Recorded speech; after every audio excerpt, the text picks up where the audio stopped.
Itu yang menarik. Kok enggak justru yang harus dikritisi itu? Jadi itu bukan mengkritisi Tuhan, tapi kita mengkritisi fikir kita dalam memahami ayat Tuhan. Karena fikir kita nggak nyampe. Allah nggak ngomong afala yatafakkarunal Quran. Yaqul afala yatadabbarun la yatafakkarun. Tidak mengkritik Allah atau tidak mengkritik Tuhan dalam konteks pemahaman umat terhadap agamanya, Allah itu merangsang afala yatadabbarunal Quran am ala qulubin aqfaluha. Allah lebih senang memakai kata-kata tadabbur.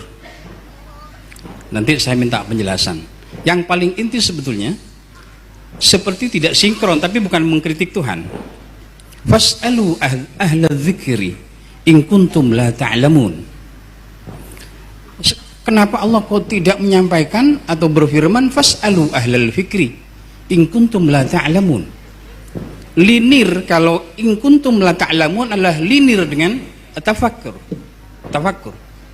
Tapi kenapa Allah menyebut fas'alu ahlal dzikri? Jadi endingnya seperti berbeda dengan in kuntum la ta'lamun pada konteks keilmuan. Pada sisi yang lain Allah juga sangat memprioritaskan innama yakhshallah min ibadihil ulama.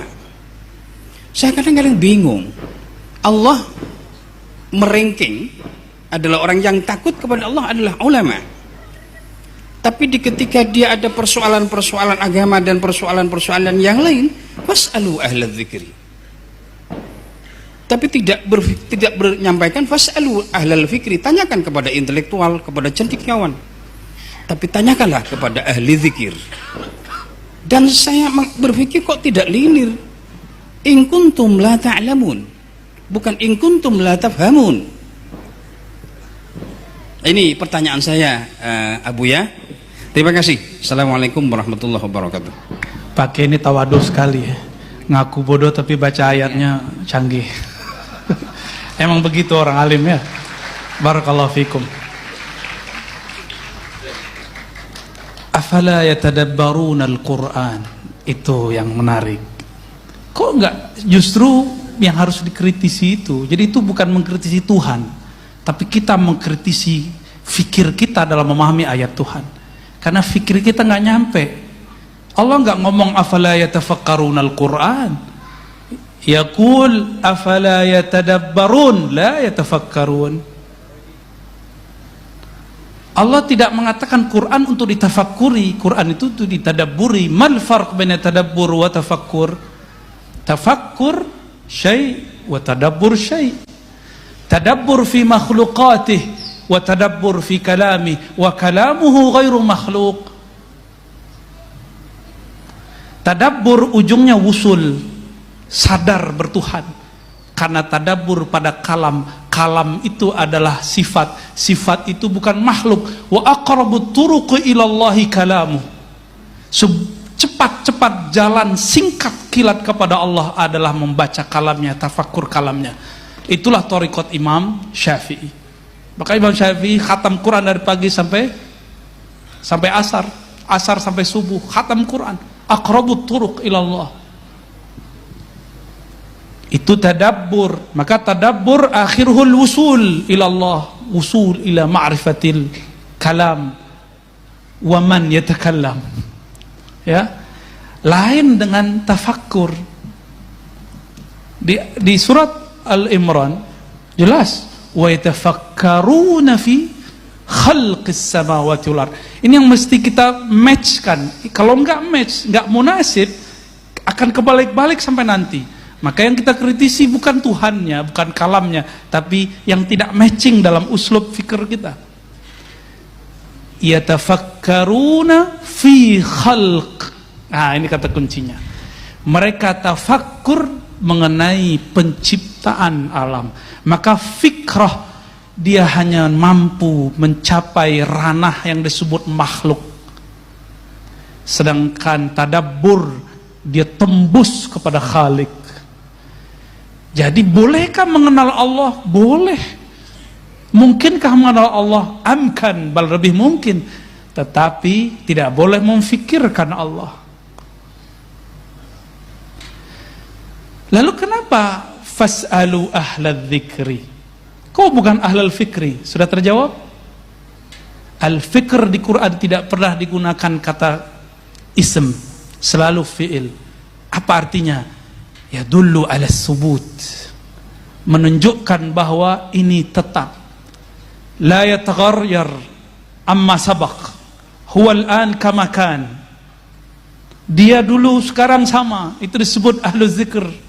Karena zikr tetap, zikr nggak akan berubah. Sekali kita bertemu Allah nggak akan lupa kepada Allah SWT. Sekali Allah menyebut nama kita, selama-lamanya Allah menyebutnya. Man zakarani fi nafsihi zakartu fi nafsi. Siapa yang ujung dari wiridnya, ujung dari fikroh riyadhahnya, dia menyebut namaku dalam dirinya, aku akan sebut dia dalam diriku. Itu kan terjemahan. Duluan mana, yang qadim atau yang hadis menyebut? Kita ini hadis baru, Allah qadim. Siapa yang dulu menyebut? Dia yang dulu menyebut. Allah itu qadim, thabit, la yataghayyar, la yasbikuhul adam. Maka ahlu zikr qalbuhu muta'alliq bi muqallibil qulub wa huwa thabitun daimun abadiyun sarbadiyun. Si qalbu ini, jika dia ahli zikir, qalbunya langsung berkiblat kepada Allah yang tidak pernah berubah-ubah. Disitulah fas'alu ahla dzikr. Tapi kalau fas'alu al fikr, hari ini tanya lain, besok lain. Apalagi ahlul hifz, hafalannya bisa hilang-hilang. Ya. Maka berkata Ibn Aslam, ya, saya ingat saya namanya di Sahih Bukhari Muslim itu, di Sahih Muslim, dia mengatakan, saya bertemu guru saya Sufyan, saya bertanya berapa persoalan, dia jawab dengan jawaban yang A. Lalu ketemu Ibn Aslam, lain lagi jawabannya. Ketemu ini lain lagi jawabannya. Padahal semuanya ahli hadis, ahli Quran. Karena ikhtilaful hifz, beda lagi istinbatnya. Ya. Jadi kenapa fas'alu ahla dzikr in kuntum la ta'lamun? Karena ahlu zikr ini dia bergantung dengan Maha Allamul Ghuyub, Al-Alim, ya, yang mengetahui ma fis sudur. Kalau kita nanya ke ahli zikir, apa yang kita mau dijawab. Tapi kalau tanya ke ahli fikir, lain yang kita tanya, lain jawabnya. Apalagi ahlul hifz, kita nanya apa, dia jawabnya apa, gagal faham. Jawaban-jawaban gagal faham inilah yang membuat umat yadribu ba'duhum ba'dah, sesama aswaja jontok-jontokan. Ini kan sarungnya sama, ya, sama-sama apa tuh ya, tasbihnya sama, kunutnya sama, giliran pemilihan jontok-jontokan, ya. Beda boleh, ad-darb mamnu, ya, ikhtilaf matlub fid din. Emang itu maunya Allah. Allah maunya umat ini yakhtalif, tapi Allah tidak mau yadribu ba'dukum riqaba ba'd, itu yang Allah nggak mau. Maka kita membedakan ada ikhtilaf dengan iftiraq, kita bedakan selalu. Itu sekelumit ya, takut nanti kepanjangan. Wallahu a'lam bishawab.